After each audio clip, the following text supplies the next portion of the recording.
படிய தலைவாரி பூ வச்சுக்கிட்டு எப்பவும் சிரிச்ச முகத்தோட பார்த்த உடனே கையெடுத்து கும்பிடலான்னு தோணும். ஆனா இப்போ தலைமுடியெல்லாம் கலைஞ்சி அழுது அழுது கண்ணெல்லாம் வீங்கி கண்ணுல ஜீவனே இல்லாம அம்மாவை அந்த கோலத்துல பார்த்ததும் எனக்கு உசிரி போயிடுச்சுமா.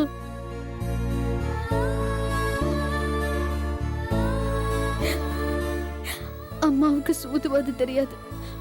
அவங்க ஒரு குழந்தை மாதிரி அவங்கள போய் ஸ்டேஷன்ல வச்சு அடிக்கிறாங்க.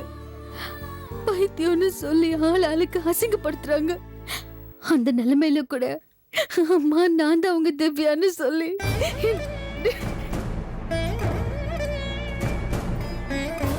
ஒரு நாள் இதை பார்த்ததுக்கே என்னால தாங்கிக்க முடியல.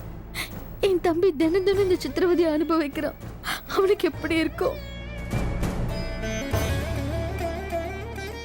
அம்மாவையும் சமாளிச்சுக்கிட்டு போலீஸ்க்கு பதில் சொல்லிக்கிட்டு பாவம் அவன்.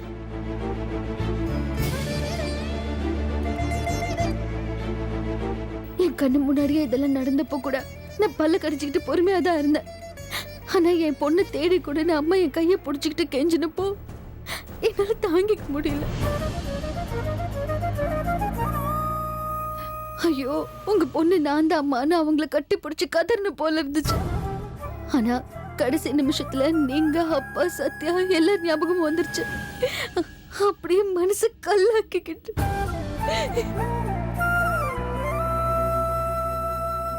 அம்மாடி என்ன பெத்தவளே, எனக்கு என்ன சொல்றதுன்னே தெரியலம்மா.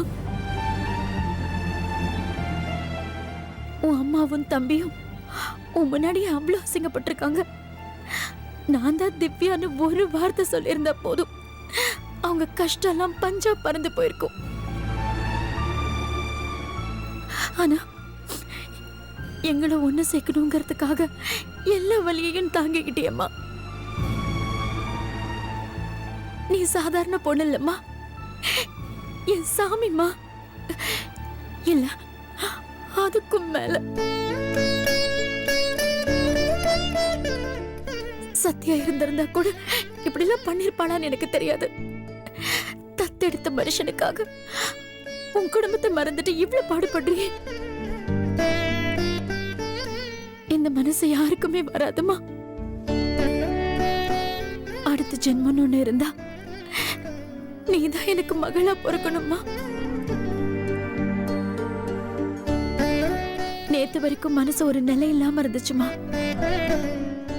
ஆனா இப்ப சொல்றமா, எனக்காக இல்லைனாலும் உனக்காக அந்த மனுஷனோட சேர்ந்து வாழணுங்கிற எண்ணம் வந்துருச்சுமா. இன்னைக்கு அவரை போய் பார்த்து பேசி எல்லா பிரச்சனையும் சரி பண்ணிடலாமா. உன் அம்மா கிட்டயும் உண்மையை சொல்லி அவங்களையும் பழையபடி மாத்தணும்.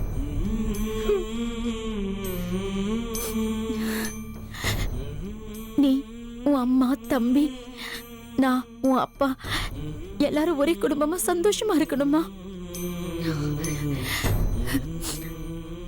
ஆண்டவன் கருணையால இதெல்லாம் நல்லபடியா நடக்கணுமா.